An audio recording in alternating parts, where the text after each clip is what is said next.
We're working with our partners in Central America to ensure that asylum seekers can pursue relief as close to their home countries as possible. That'll make a tremendous difference at our southern border. And Mexico, I have to say, President Lopez Obrador has been outstanding and an outstanding partner. And he's doing a great job in Mexico. The cartels are way down, and the numbers, our secretary is here now, the numbers are way down, way down.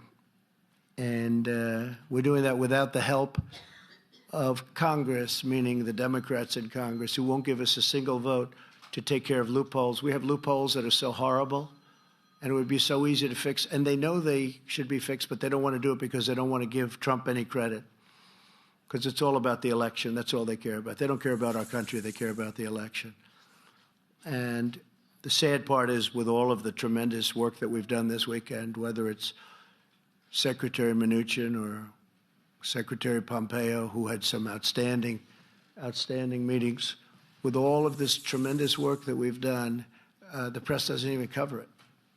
And the Democrats did this hoax during the United Nations week. It was perfect, because this way it takes away from these tremendous achievements that we're taking care of doing, that we're involved in New York City at the United Nations. So that was all planned, like everything else. It was all planned.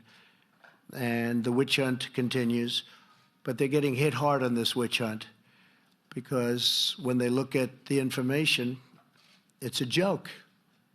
Impeachment for that? When you have a wonderful meeting or you have a wonderful phone conversation? I think you should ask. We actually, that was the second conversation. I think you should ask for the first conversation also. I can't believe they haven't, although I heard there's a rumor out they want the first conversation. It was beautiful. It was just a perfect conversation. But I think you should do that. I think you should do. And I think you should ask for VP Pence's conversation, because he had a couple of conversations also. I could save you a lot of time. They were all perfect. Nothing was mentioned of any import other than congratulations. But the word is that they're going to ask for the first phone conversation. You can have it anytime you need it. And also Mike Pence's conversations, which were, I think, one or two of them. They were perfect. They were all perfect.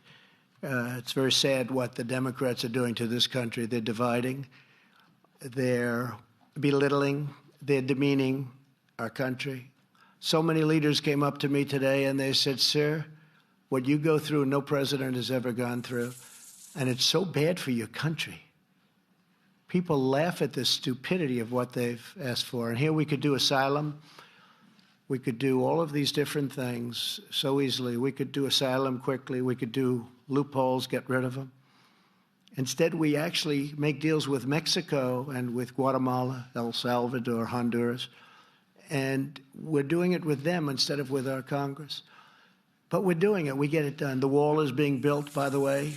It got little coverage. I went to the border. It's going up in New Mexico. It's going up in Arizona. It's going up in California, believe it or not. They really wanted that wall in California and San Diego. As soon as it was completed, they said, "We don't want a wall." They were begging me for a wall. I should take it out and move it to another location. We were with the governor, spoke to him a lot, but the governor of Texas, the lieutenant governor of Texas, attorney general of Texas, the senators of Texas, Corn and Ted Cruz. And we're building an incredible wall. That's going to, number one, it's going to look great. It's going to be virtually impossible to cross unless you're one hell of a mountain climber. It's very tough. It's going to be very tough to get people and drugs over those walls, because they're the real deal. I went to the Secretary of Homeland Security, and he got all his people together. I said, "Give me 4 walls, your optimum, every single thing included." And they give me 20% less, 20% less, and 20% less, meaning less cost. They came back, they said, "This is the wall, sir. This would be the best. We have the panels on top, which are anti-climb panels. I don't know if you noticed the steel on top. We have a different design for a different area, but this anti-climate's very tough. We had people going out and real climbers telling us which is the toughest to climb, but these are anti-climb panels. Very tough to get across, and the wall is going up many miles a week. And we hope to have over 400, but maybe as much as 500 miles, which will pretty much do it because you have a lot of natural barriers. You have mountains, you have really rough rivers, you have some really rough land that you can't cross very easily. So they serve as their natural walls. But we will have, we think, over 400, but we could even have 500 miles to combat the malice and corruption of both the Venezuelan and Iranian dictatorships. Today, I issued proclamations suspending the entry into the United States of senior regime officials and their families.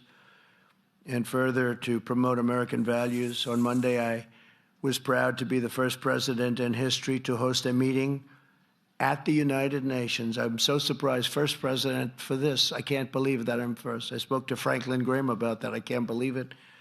At the United Nations on protecting religious freedom and liberty for people around the world. While some partisans and unelected bureaucrats in Washington may choose to fight every day against the interests and beliefs of the American people, my administration is standing up for the American people like no administration has in many, many years. You forgot the American people. You totally forgot the American people.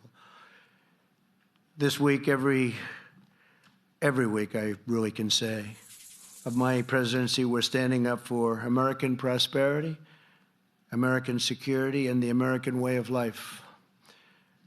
And together with our friends and partners, we're building a more peaceful, prosperous, and promising future. We have a tremendous relationship now with a lot of nations that are very happy with what's going on.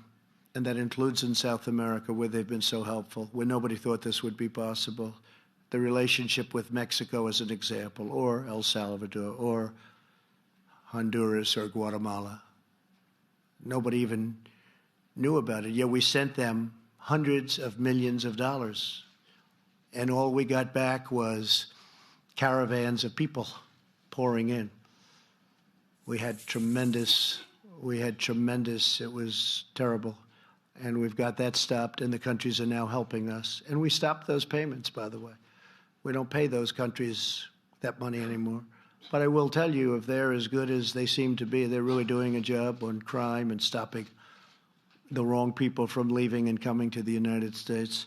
We'll be helping them a lot with economic development projects and other things. So with that, we had a tremendous 3 days. It was beautiful to see. Made a lot of new friends. I read you a list of all the countries I saw pretty much one-on-one. And it's been very busy, but it's been very, very fruitful. So